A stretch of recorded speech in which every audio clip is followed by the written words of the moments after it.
I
love that song. I love that song. It's kind of groovy. Good Monday morning to you. I hope you are doing well. Welcome to Win Your Week, Retail Leadership with Steve Worthy, where we provide some little bit of inspiration at the very beginning, and then we provide some tactical retail leader advice. So very excited to have you here today. Let me make sure my volume is all set. I'm coming across okay. Um, if you're here today, let me just say good morning to me. Say good morning. Let me know if you're looking at this on LinkedIn or you're looking at this on YouTube or even on our Facebook group. Would love to say good morning to you. I want to know what you did this weekend. Did you have any fun? Is there anything that you did that was exciting? I know it's getting into the throes of Q4 for all of us. Those are retail leaders. I know it's like, really, Steve. My weekend was packed with store visits. Well, guess what? We are going to talk a lot about those today. We're going to give you some really good tactical advice and information that's going to help you win your Q4. Not even just your Q4, but it's really going to provide information that is going to kind of carry you on from where you are as a retail leader and to kind of carry you forward through this Q4, through next Q4, everything that we talk about from a store visit standpoint as well too. All right. So, but before we do that, let's go and get into our course. I think our sponsor, Bellwether, right? One of the things that we know in retail is that data is important, but the right data at the right time will help you make the right decisions. And so Bellwether is a platform that provides statistical data, statistical analysis around your foot traffic within your store. But more importantly, it gives you information that you can actually use in real time in order for you to make decisions, whether it's around your staffing, whether it's around your assortment, around your scheduling, One of the big things that we focus in on, of course, this time of year is around your scheduling. So for you to have more information so that you can make the proper decisions, make sure you go ahead and check out Bellwether. You go on askbellwether.com, or you will see through the QR code will kind of be throughout the very beginning of this podcast, if you will, and you can go and click on that. Utilize your phone to take you right over there to the Bellwether site, so that you can kind of get scheduled for a demo and learn a little bit more about what they do as well. All right, and then this picture right here. If you haven't seen this show, if you haven't seen this show, you need to see this show. And the reason I have this up here is because our fall episodes started last week, and of course it was centered around this show called Ted Lasso, and seven tips, leadership tips from Ted Lasso. Amazing show. The feedback has been really great, and I didn't know how, honestly, I didn't know how it was going to go, because I know some people didn't see the show. Some people have like messaged me, and and they binged the show, and after, either before listening to the episode or after listening to the episode. And I'm telling you, if you haven't watched it, it's a must watch. But it also just provides you a really good peek into the human condition, which is what retail is all about. I know we want to talk about assortment and products and all this other yada yada yada. Retail is about human connection, and this show does a really great job of actually kind of talking about that and what that looks like as well too. So happy Monday. So good morning to Lakeisha, Latrice, Christopher, good to see you. And also over on YouTube as well. Good morning, Florence. How are you doing? I don't know if we got anybody over on Facebook. Let me see if we got anybody on Facebook. We don't have anybody on Facebook as well. Oh, there we go. Good morning. Good morning, Tasha. Good morning. Good morning, Tamara. How are you? And then good morning, Cher Jones. All right. Um, so you're watching on LinkedIn. Good deal. Good deal. All right. Good deal. Okay, here we go. So inspiration. Let's talk. Let's do the inspiration for this morning, because I want to get into the store visit piece, right? And I'm going to try my best to hold off, and because I got a lot of stuff I want to say about that. But here's the thing: become the leader you were meant to be, not the leader others expect you to be. I started doing business consulting and coaching and leadership consulting probably in 2005, and I found myself, actually I found myself almost every Saturday morning at a Caribou Coffee, uh, coaching different leaders. It grew from like one or two people to 15 to 20, and we would just do like kind of strategy sessions and ideas. So much so that I actually had to ask my church for space, and they were able to provide me space on a Saturday morning, and it kind of just grew into something that I never had anticipated.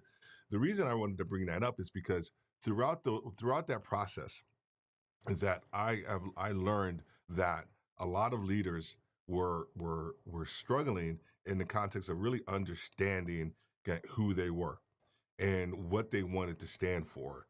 As most of you have been in leadership, especially when you're beginning, you tend to take on a lot of the tendencies of people that you look up to, right?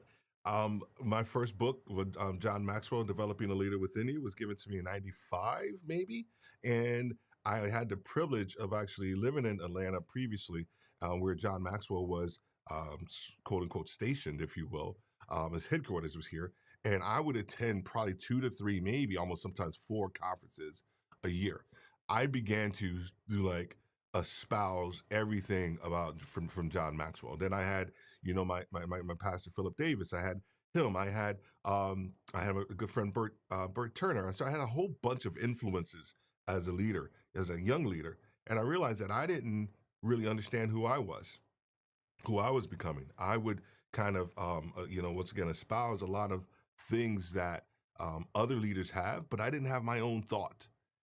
I didn't have my own kind of like leadership perspective. How many of you have ever struggled with that? How many of you have ever really realized over a point in time, you're like, hold it for a second, I sound like so and so, or that's I'm using a lot of their stuff, right? So as a leader, it's important that you become the leader that you were meant to be. not the person that other people expect. And what I mean by that is that, especially in retail, we have so many labels that are like plastered on us. Whether it's, once again, it's, meets expectations, or it could be store manager, it could be district manager, regional manager, all these different things that are labels that are placed upon us, but it doesn't really define who we are or really what we do. And the other part that I love that I wanted to mention as it relates to you as a leader, I had to develop this and understand this too, is that when I say become the leader you are meant to be, you are always in a constant state of becoming, right? You never plateau as a leader. And if you do plateau, that's your fault.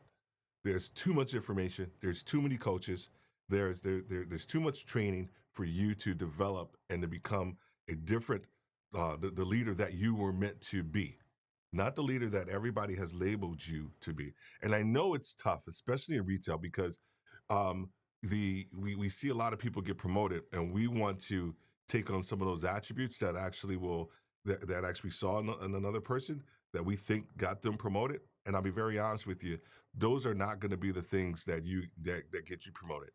You have to have your own unique perspective, leadership style. What are you going to stand for? Coaching someone the other day, and just of course in the conversation, as we go through our initial intake sessions, they have an idea of where it is that they want to go. But as we start to kind of peel back the onion, we start to understand and realize that um, they didn't want that promotion. That was Christopher's goal, because Christopher got promoted. I thought that that's what I wanted, and you start to realize that's not what you want at all. So you're in a constant state of becoming the leader that you were always meant to be. It is not leadership is dynamic. It is not a place where you just stop. You are always becoming. My question for you today, and I'll leave you with this as we're going to move into our content and other pieces of content, is who are you becoming? Who are you becoming as a leader? Are you becoming what everybody says you are, or are you trying to niche and find your own space, find your own um, value system?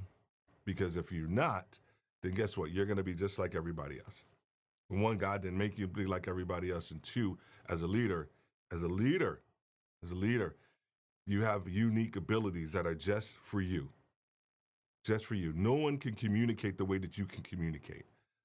No one can connect the way that you can connect. No one can engage and encourage people the way that you can encourage and engage with people. So identify your uniqueness and connect with that and really become the leader that you were always meant to be, not the one that others expect you to be. All right. Cool. I hope that resonates with everybody. Let me know if you got something out of that. Um, if you got something out of that inspirational area as well too. Okay, I gotta wet my whistle because I'm about to go hard on you guys right now, man. It's about to go down. It's about to go down. I've been waiting for this one. Um, Last week we of course addressed. Oh, I always got to talk about go to worthyretailnews.com. Make sure you go ahead and subscribe to our newsletter. I always forget that one. Um, it's chock full of really good information. Of course, all of our LinkedIn Live audio events are housed there. So a lot of people want to get their hand on that. And so a lot of that information, um, all those topics are kind of being rolled out over the next couple of weeks for all the LinkedIn Live events that we've actually been able to do. So go make sure you go and subscribe to Worthy Retail News. All right, great. Store visits don't have to suck. All right, here's the thing. This is for. I don't care how many stores you have. I don't care how many stores. Let me just preface all of this. You can have 7 stores for oversight. This is for multi-unit leaders today. Even if you're a single unit leader, you need to hear this too, because ideally that's your goal. But also you need to maybe utilize some of this information so that you can lead up, right? That's a whole nother topic that we could talk about relative to leading up. So if you have 7 stores, right, or if you have 300 and some odd stores, you have $40 million in annual revenue to 1.7 billion, if you will, right? These tactics and everything that we're going to talk about today will help you um, have a successful visit. And a successful visit is not just about you.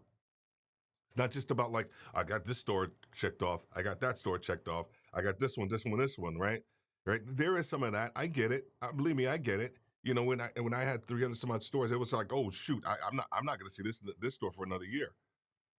You know, I'm just not, right. And so I understand that aspect, but it's important that you leave a lasting impact. Okay. So last week we talked about this, and I want to set a couple of two foundational things before we move into some tactical stuff.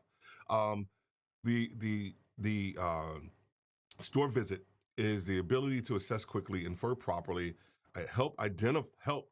So as a multi-unit leader, as a regional director, senior vice president, whatever, district manager, your job is to help identify and build talent, and collectively ideate problems and create solutions. Collectively, you want to make sure that you're helping your team understand what problems that they are currently having in their building, but also that may be coming up in the future. You have to be able to help them see and peek around corners of what's coming up from quarter to quarter, month to month, team member to team member. That is your job. If you are not doing that, you are failing your team. If you are not helping your team see the future, we have too many multi-unit leaders that are living in the present. And I get it. We have to get stuff done in the present, but for your team to be successful, you have to help them see what's coming up. Okay. And this is your top tip, and I'm going to move into a couple other things.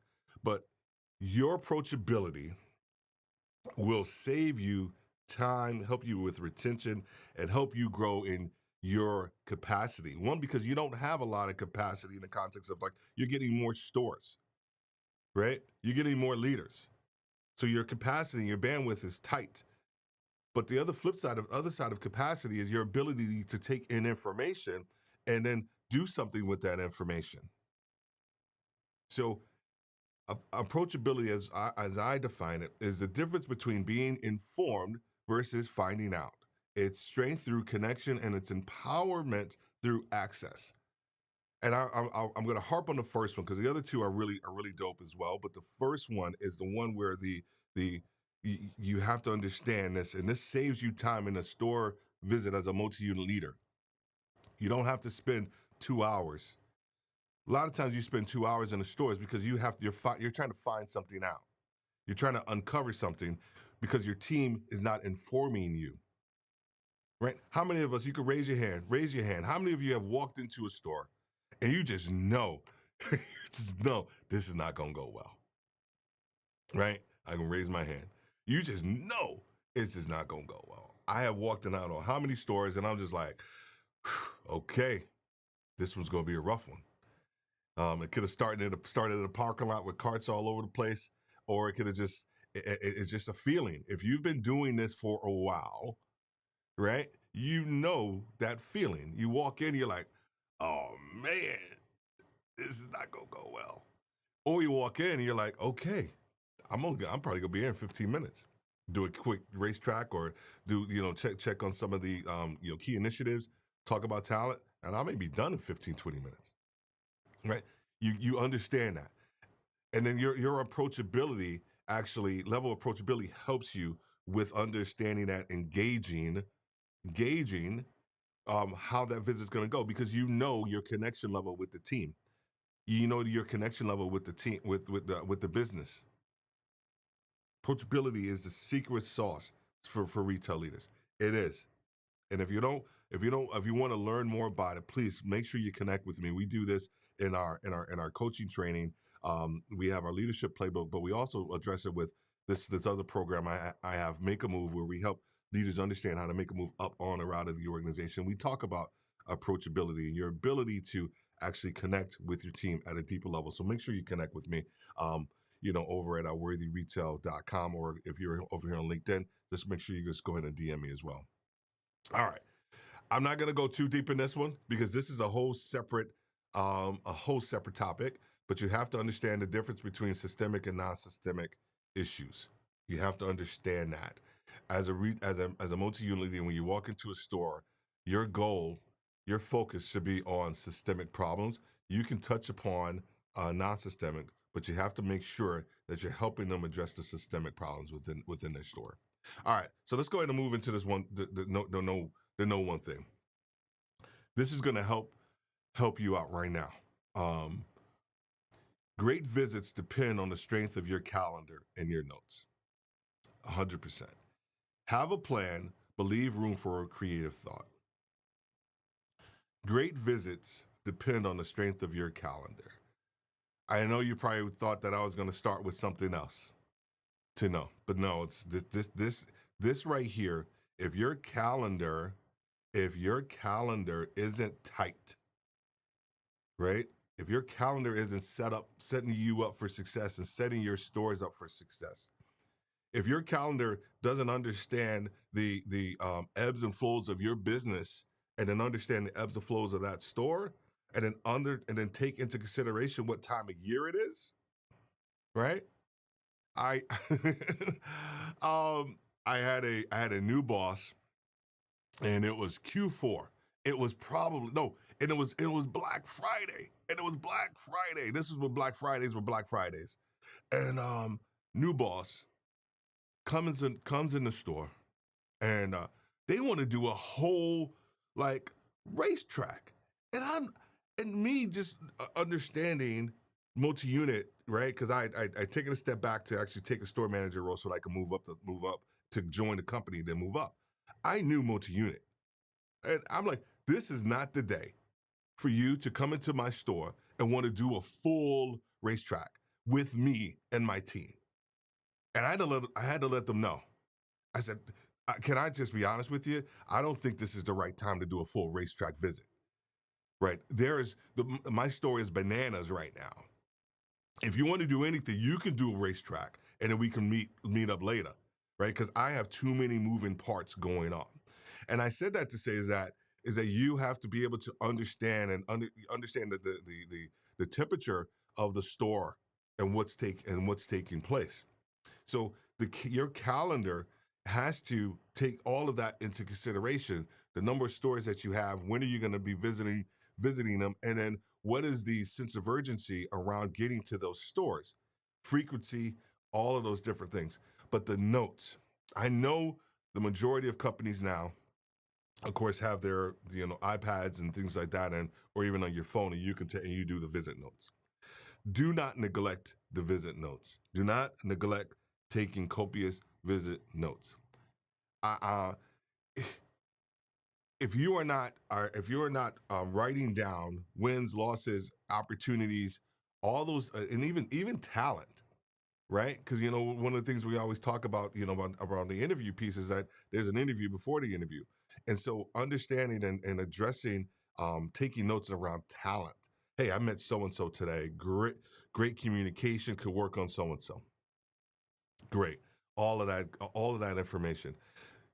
And what I would do, and what I typically did was that whenever I went into a store, I had the previous notes, of course, in my calendar or linked to it or whatever it is, and the day before, I am actually looking at my calendar and I'm going through and I'm thinking about, okay, when I go to this store tomorrow, I want to loop back and see Robert because I know Robert is high potential, and last time he wasn't there, right? And so your calendar is so important to you. If you don't, I was very fortunate to have an admin to actually help me kind of understand and work through some of this stuff as well. And then the last piece around this is to have a plan, but leave room for creativity as you move through your stores. You have to have a plan, and this is based off of your calendar and your visit notes. And then whatever that plan is, you actually have to leave room, right? Because it's retail, right? There are going to be things that happen, and if you don't leave, and if you're so rigid that you have to actually, get your agenda across and not leave room for creativity, I don't think that the visit is going to be as successful as it can be, right? You have to have a plan, but you have to leave room for creative thought. You have to be able to leave room to say, oh my gosh, there's so and so. Let's go. You may have like X, Y, and Z that you want to get done, but then you may see something, and you see somebody doing something really well, or you may see somebody doing something really poorly, and you want to go address that, and you may want to talk about that. That could be a teachable moment. Those are the creative thoughts. Those are the creative things that you want to make sure that you leave room for. This goes right. This goes sternly. I'm going to use the word sternly back to your level of approachability, your ability to be informed versus finding out. Because as you're walking the store, people are ideally they're informing you of stuff. They're informed, right? The best visits I've had is as I'm walking, people are just informing me of like, hey, there's so and so, he's doing this, he's doing that. Hey, this display right here is doing, this number of units. We're crushing, and we're having a, our inventory turn on this product is like 3 times as much as what it was last year. We're over here in this department. Like those are like the best visits, and I don't have to say a word. Oh my gosh, I love those visits. I love those visits. I love those visits. Um, Good question, Chris. Chris asked the question. What are your thoughts on pop up visits versus plans? I have some thoughts around this. You know, pop up visits pop up visits should not be a gotcha. And if I say that, right? Because here's the thing. Pop-up visits are can either go one or two ways, and it's all based on the relationship that you have with that store and that leader. It is. It is because most people use pop-up visits to catch people doing something poorly, right? Sometimes when you and it's based on the level of relationship that you actually have, with that store, right? I also want to make sure that people understand that and communicate upfront that I will do pop-up visits. I think one of the things that happens with a lot of multi-unit leaders is that they don't communicate up front that that's part of their strategy, right? That's part of what I do. Right? I always let them know, hey, I do planned visits, but I also if I am driving by, here's the other thing: if I'm driving by a store and you weren't on my list that day, yes, I will. I may stop by your store, and they know that they have a awareness that Steve could potentially stop by the store as well. Pop-up visits are are really for addressing, I think, either addressing two things. I don't think there's a it's not a copious visit. It is like addressing one or two really good things, something good or something bad that you want to actually kind of address with that store, right?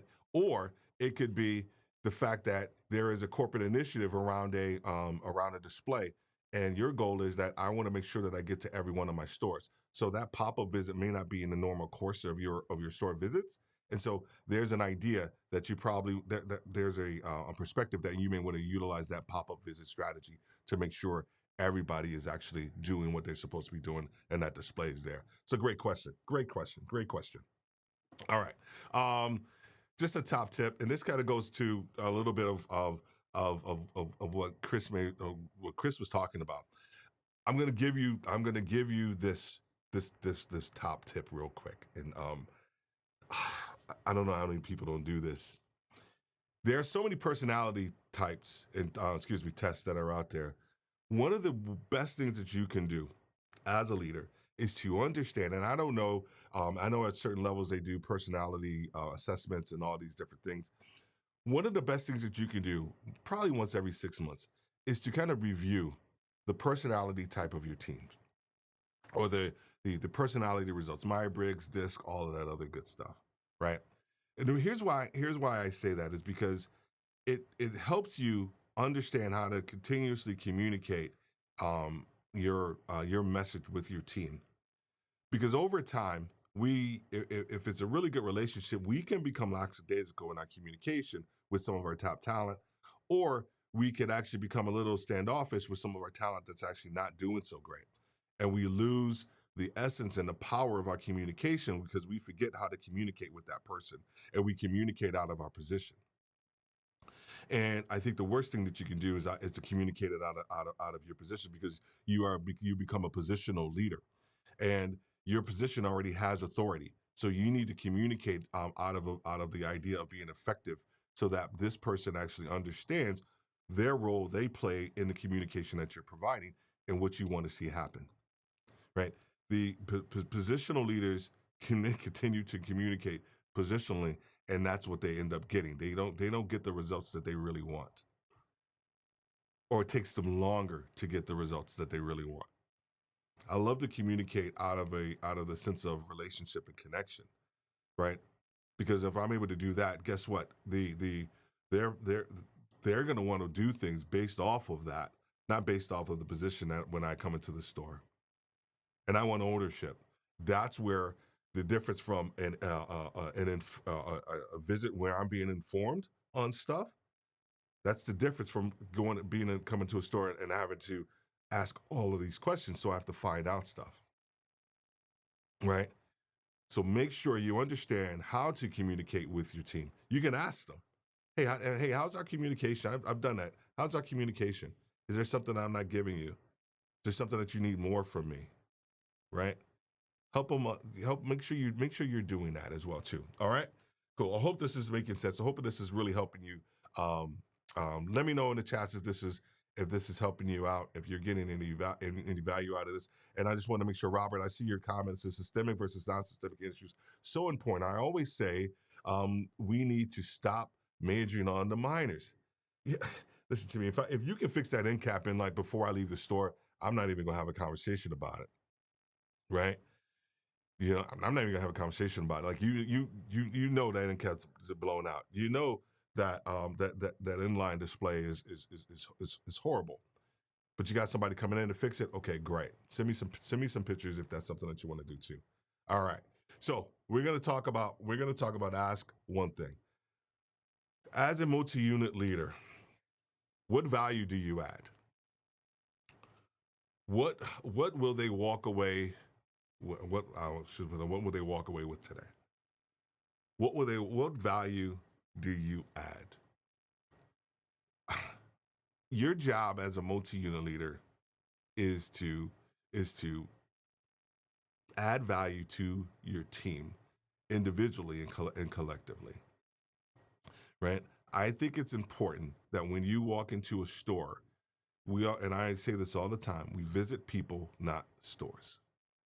We visit people, not stores. The stores are the building. The people are what actually takes are actually what does. They do the work. The people do the work. The store doesn't do the work. The people do the work. So you visit the people, and in visiting the people, you actually have to be able to add value and to who they are, right? I think we get it twisted in the context that we want to check off how many stores we've done, so that way when our boss goes and looks at our visit report and or a visit summary, they can be like, oh, okay, you visited so and so and so and so, right? Great.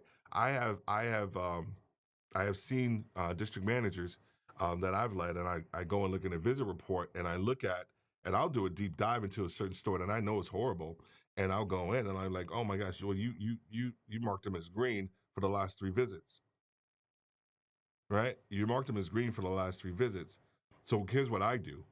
I'll go into that store and, you know, and and my thing is like, what was what's the last feedback you got from your last visit? This is kind of with that pop-up strategy, Chris, if you will. This is like to find things that are wrong. Like, what's the last piece of visit that you got from Robert, your district manager?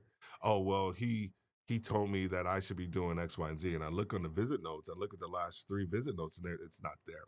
So guess what? Now is a different conversation I need to have with Robert. So there is a strategy that you need to make sure that you are adding like value and not checking off that you've actually been to that store. See it too often. And then when it comes to the point of, here's the other thing. You want to get promoted and you want to go up the ladder. A large part of going to the next level is your ability to problem solve, um, with a broad breadth of stores. And visits alone don't do that. And there has to be a culture that you create within your market. There has to be a culture that you create. I'm glad to stop something, right? Maybe this should have been one of the points. But maybe you can ask yourself this: what's the culture in your market, right? Because if you can have a culture of success and moving things forward, so when it comes time for you possibly to be tapped on the shoulder to do something different, they will look at the culture of your current market and say, I need you to replicate this with 200 stores. Can you replicate that? And if you take certain aspects of what you've done, apply them up to the top, but you actually have to learn how to think differently and broader. And believe me, I know, and I can help you with that as well, because it takes what got you there won't keep you there. But what's your culture? What type of culture do you have in your market? All right.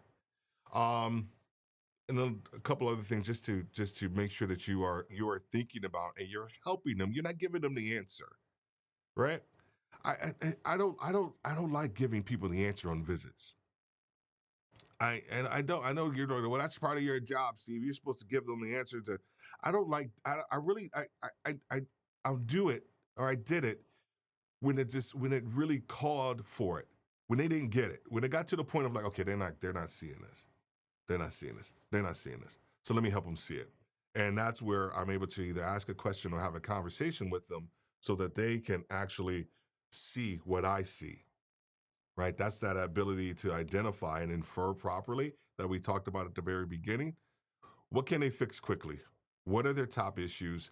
How do I need to help them? You know, I missed a word or two in there. How do I need to help them? How do I need to help them? What can they fix quickly? What are those things that they can kind of address very quickly? We go back to that systemic versus non-systemic issues as well too. I'll probably do something separate on that. Actually, I may just talk about that next week because I think that's an important key that people need to understand what that looks like and how they need to address that. All right, cool. All right, so we're gonna move into this last one about do one thing. Your last visit, your last visit. Um, what does that look like?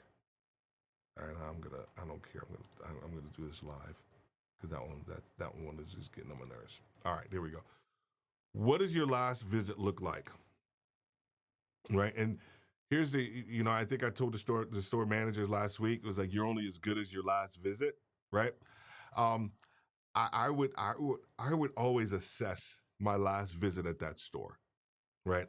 I was always assessing because if you've been doing this for a while, you remember your store visits, right? You do. You remember your store visits. You remember like, okay, last time we walked down this aisle, last time we did this, last time I spoke to so and so, or it's possibly in your notes, right? If you've taken notes, right? And you are thinking about your last visit. And what were some of the successes from that visit?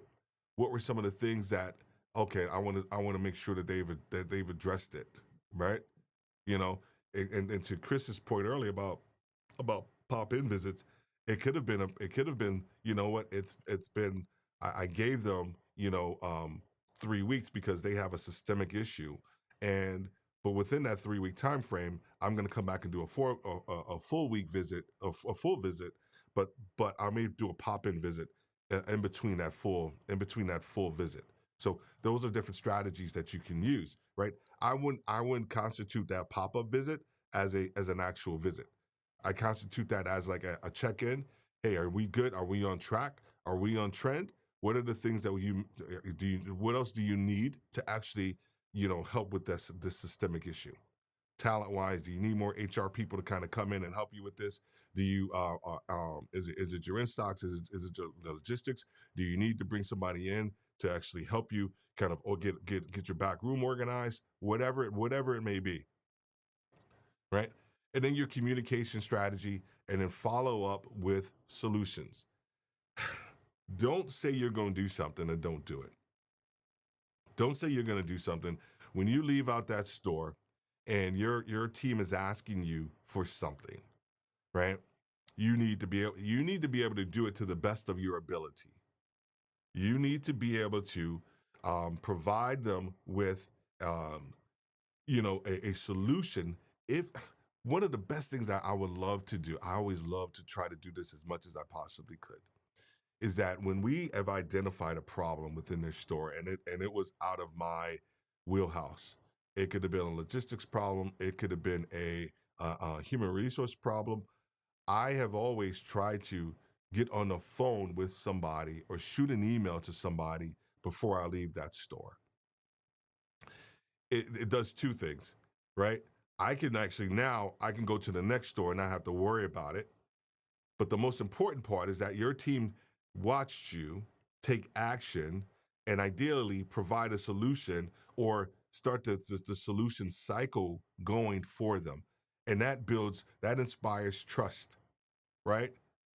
That inspires trust. That's leading by example. They gave you some feedback and now you're doing something with that feedback, right? And then if you're looking at this whole smile framework again, if you think about mindful listening, now you know that Tiffany Tiffany loves when I take action when she gives me something. Now I continue to build this layer of trust with Tiffany because I actually did something with the feedback that she gave me.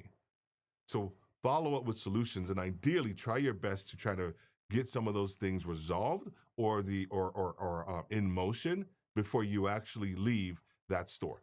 Even if you're working with a district manager and they have a district issue, right? That's another thing. Like help them solve their district problem with their assortment. That was probably one of the major issues that I always had was I had districts that stores just didn't get enough of X, Y, and Z, right? And our sell through was crazy, and so as a district manager, they may not have the connections or the gravitas that you have right, as a regional senior vice president. But your ability to actually get the solutions in motion is super important for them. Before you hop on that plane and go off to another market, you need to get those things in motion. Need to get those things in motion. All right. You are the partner and you plan strategically.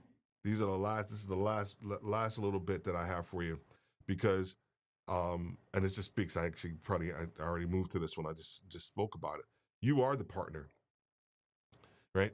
We talked to store managers last week about taking a partner, right? You are the partner that they're going to take, right? You're that first partner, and then you have to teach them how to fish, right? You have to teach them how to develop relationships. That's a whole nother probably. Maybe I'll do that next week, or sometime is when you travel to HQ. Like, what's your strategy as a team? Oh, that's a good one. That's actually a really good one. That's actually a really, really good one. I just literally that just came to me. Like, what's your strategy? Like when you go to HQ as like, for all these corporate events, it's not just about like, everybody smiling in front of their like regional number and all of this and that. And, you catch up with friends. You need to have a strategy to you need to be making moves when you go back to HQ. It's not. Oh, okay. That's a whole nother one. I get excited about content. If you can't tell, I get excited about helping you solve problems. Oh, that's a good one. I'm going to do that one. All right. So that's the last piece for this week. But make sure, of course, you always join us every Thursday at 11 a.m. for our LinkedIn Live audio events. They've been going extremely well.